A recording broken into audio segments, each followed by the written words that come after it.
செல்லமர்கள் சொன்னார்கள், இறை விசுவாசிகளே, உங்களுக்கு பாங்கு சொல்கிற ஒரு வாய்ப்பு கிடைத்தால் உங்களுடைய குரலை நீங்கள் உயர்த்தி சொல்லுங்கள்.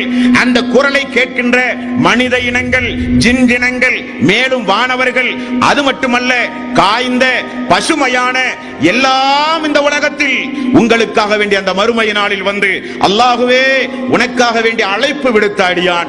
அல்லாஹு அக்பர், அல்லாஹு அக்பர், அஷ்ஹது அல்லா இலாஹ இல்லல்லாஹ், அஷ்ஹது அன்ன முஹம்மதர் ரசூலுல்லாஹ் என்று ஐங்கால தொழுகைக்காக வேண்டி அழைப்பு கொடுத்தாடியான். யா அல்லாஹ் என்று உயிரற்ற உயிர் உள்ள எல்லாம் உங்களுக்காக வேண்டி மறுமை நாளில் பரிந்து பேசும் என்று அல்லாஹ் சொல்லுகிறானே, அப்படிப்பட்ட நாளில் நமக்கு எந்த கவலையும் வேண்டாம். அல்லாஹ் நிச்சயம் நம்மை கைவிட மாட்டான். அது மட்டுமல்ல, ஹஜ்ஜுக்கு சென்ற, உம்ராவுக்கு சென்ற அந்த புனிதமிக்க கஅபாவை தரிசனம் செய்கிற வாய்ப்பு கிடைத்த மக்களுக்கு ரசூலுல்லாஹி ஸல்லல்லாஹு அலைஹி வஸல்லம் அவர்கள் சொன்னார்கள். திருமதி என்கிற நபிமொழி தொகுப்பில் 884வது நபிமொழி, யார் ஒருவர் அஸ்வத்து கல்லை தொட்டு முத்தமிட்டாரோ அந்த கல் மறுமை நாளில் பார்க்கின்ற கண்களாக, பேசுகின்ற நாவாக வந்து அல்லாஹுவே இவன் என்னை முறையாக முத்தமிட்டு கண்ணியப்படுத்தியவன், ஆகவே யா அல்லாஹ் இவனுக்கு நீ எனது பரிந்துரையை ஏற்பாயாக என்று கல்லும்